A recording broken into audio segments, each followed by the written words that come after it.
આપને બતાવીએ કે કેવી રીતે ચોમાસું આગળ વધશે, કારણ કે ચોમાસું આગળ વધવાની એક પેટર્ન પણ જોવી અને સમજવી ખૂબ જરૂરી છે અને મેં આપને બતાવીશું મેપ થકી. આપ જોશો કે ચોમાસું આગામી 24 કલાક જે છે તે વરસાદમાં એટલા મજબૂત નથી દેખાઈ રહ્યા. આગામી 3 દિવસ જુઓ, જે જગ્યાએ આપને મેપમાં ગ્રીન દેખાય છે તમામ જગ્યાએ વરસાદ જોવા મળશે. આગામી 5 દિવસ અને આગામી 10 દિવસ સુધીમાં તો લગભગ જેમ અગાઉ જણાવ્યું તે મુજબ સાર્વત્રિક વરસાદ ગુજરાત અને દેશભરમાં જોવા મળશે અને ત્યાં ચોમાસું બેસી પણ ગયું હશે, એટલે લગભગ 30 તારીખની આસપાસની વાત છે અને ત્યારબાદના 3 મહિના ભારે વરસાદવાળા રહી શકે છે. એટલે આગામી 24 કલાક, ત્યારબાદ 3 દિવસ, 5 દિવસ અને 10 દિવસ ભારતની સ્થિતિ આપ જોઈ શકો છો. ગુજરાત પણ છે કે જ્યાં આપને ભારે વાદળ અને સાથે વરસાદ પણ જોવા મળી રહ્યો છે. એટલે એકંદરે એક દિવસથી લઈને આગામી અઠવાડિયા સુધીનો સમય એવો હશે કે જ્યાં સાર્વત્રિક વરસાદ આખા ભારત વર્ષમાં જોવા મળશે.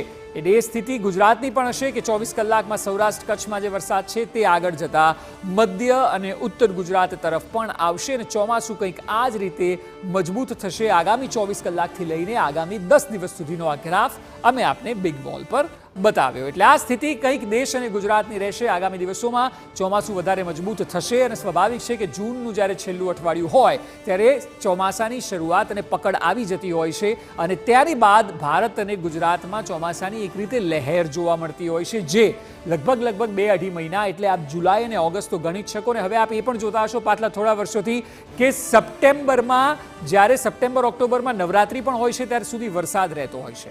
તો હવે આપણે બતાવીએ કે રાજ્યમાં જે વરસાદની ઘટ છે તે પણ જોવી ખૂબ જરૂરી છે. આપ જોશો મારી આજુબાજુ જે ટકાવારી દેખાઈ રહી છે તે મુજબ આપ જુઓ, જે ઘટ છે એમાં સૌથી વધારે ઉત્તર ગુજરાતમાં છે, કારણ કે ચોમાસાની પેટર્ન આપને યાદ હશે 2 દિવસ પહેલા પણ અમે સુપર પ્રાઇમ ટાઈમમાં આપને બતાવી હતી કે સૌરાષ્ટ્ર બાદ દક્ષિણથી મધ્ય અને મધ્યથી ઉત્તર તરફ વરસાદ જતો હોય છે ને. એટલે આપ જોઈ શકો છો 93% ઘટ જોવા મળી રહી છે સૌથી વધારે ઉત્તર ગુજરાતમાં. ત્યારબાદ મધ્યમાં, જેમાં અમદાવાદ, આણંદ, ખેડા, નડિયાદ, વડોદરા તમામ આવી જાય તો 71% ઘટ છે. દક્ષિણમાં 70% ઘટ છે. ત્યારબાદ આપ જોશો સૌરાષ્ટ્રમાં સૌથી ઓછી છે, કારણ કે સૌરાષ્ટ્રમાં પેટર્ન મુજબ જ વરસાદ ભરપૂર વરસી રહ્યો છે અને 60% જેટલી ઘટ જોવા મળી રહી છે. કચ્છમાં 74% જેટલી ઘટ છે. એટલે હાલ જે ચોમાસાની શરૂઆત છે તે આપ જોઈ શકો છો કે દક્ષિણ અને સૌરાષ્ટ્રમાં તો પણ એક અઠવાડિયાની સરખામણીએ ઓછી જ ઘટ છે, પરંતુ આપ સૌથી વધારે જો ઉત્તર ગુજરાતમાં તો વરસાદ પડ્યો જ નથી અને એટલા માટે 93% જેટલી ઘટ ઉત્તરના તમામ જિલ્લાઓમાં જોવા મળી રહ્યો છે. સતત એ સવાલ અમે પણ પૂછી રહ્યા છે જે ખેડૂતો ઈચ્છે છે તે મુજબ કે મુશળધાર વરસાદ ક્યારે પડશે.